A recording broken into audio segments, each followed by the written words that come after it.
भगवान की गोद में सिर। एक लड़की ने एक संत जी को बताया कि मेरे पिता बहुत बीमार हैं और अपने पलंग से उठ भी नहीं सकते, क्या आप उनसे मिलने हमारे घर पे आ सकते हैं? संत जी ने कहा, हाँ बेटी, मैं जरूर जाऊंगा। संत जब उनसे मिलने उसके घर पर गए तो देखा कि एक बूढ़ा और बीमार आदमी पलंग पर दो तकियों पर सिर रखकर लेटा हुआ है, लेकिन एक खाली कुर्सी उसके पलंग के सामने पड़ी थी। संत जी ने उस बूढ़े और बीमार आदमी से पूछा कि मुझे लगता है कि शायद आप मेरे ही आने की उम्मीद कर रहे थे। उस वृद्ध आदमी ने कहा, जी नहीं, आप कौन हैं? संत जी ने अपना परिचय दिया और फिर कहा, मुझे ये खाली कुर्सी देखकर लगा कि आपको मेरे आने का आभास हो गया है। वो आदमी बोला, संत जी, अगर आपको बुरा न लगे तो कृपया कमरे का दरवाजा बंद कर दीजिए। संत जी को डोट थोड़ी हैरानी तो हुई, फिर भी संत जी ने दरवाजा बंद कर दिया। वो बीमार आदमी बोला कि दरअसल इस खाली कुर्सी का राज मैंने आज तक भी किसी को नहीं बताया, अपनी बेटी को भी नहीं।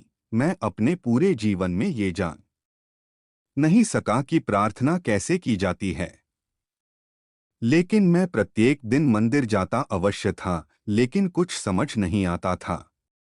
लगभग 4 साल पहले मेरा एक दोस्त मुझे मिलने आया। उसने मुझे बताया कि हर प्रार्थना भगवान से सीधे ही हो सकती है। उसी ने मुझे सलाह दी कि एक खाली कुर्सी अपने सामने रखो और ये विश्वास करो कि भगवान खुद इस कुर्सी पर तुम्हारे सामने बैठे हैं। फिर भगवान से ठीक वैसे ही बातें करना शुरू करो जैसे कि अभी तुम मुझसे कर रहे हो। वो हमारी हर फरियाद सुनता है। और जब मैंने ऐसा ही करके देखा मुझे बहुत अच्छा लगा। फिर तो मैं प्रत्येक दिन 2-2 घंटे तक ऐसे ही भगवान से बातें करने लगा। लेकिन मैं इस बात का विशेष ध्यान रखता था कि मेरी बेटी कभी मुझे ऐसा करते न देख ले। अगर वो देख लेती तो उसे लगता कि मैं पागल हो गया हूँ। ये सुनकर संत जी की आंखों में प्रेम और भासे आंसू बहने लगे। संत जी ने उस बुजुर्ग से कहा कि आप सबसे ऊंची भक्ति कर रहे हो। फिर उस बीमार आदमी के सिर पर हाथ रखा और कहा, अपनी सच्ची प्रेम भक्ति को जारी रखो। संत जी अपने आश्रम में लौट गए, लेकिन 5 दिन बाद वही बेटी संत जी से मिलने आई और उन्हें बताया कि जिस दिन आप मेरे पिताजी से मिले थे वो बेहद खुश थे, लेकिन कल सुबह 4 बजे मेरे पिताजी ने प्राण त्याग दिए हैं। बेटी ने बताया कि मैं जब घर से अपने काम पर जा रही थी तो उन्होंने मुझे बुलाया, मेरा माथा प्यार से चूमा। उनके चेहरे पर बहुत शांति थी, उनकी आंखें आंसुओं से भरी हुई थीं।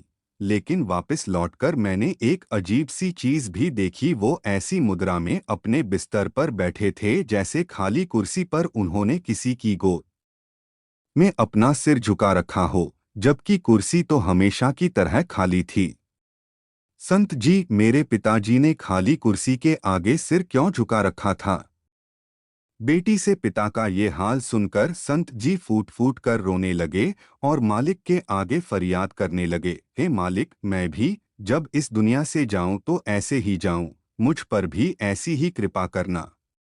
यदि हम भी इसी तरह अपने इष्ट देव की गोद में बैठकर यहाँ से जाना चाहते हैं तो प्रत्येक पल आप अपने इष्ट देव की उपस्थिति को हर जगह महसूस करेंगे। एक दिन हमारी अवस्था भी अवश्य बदलेगी।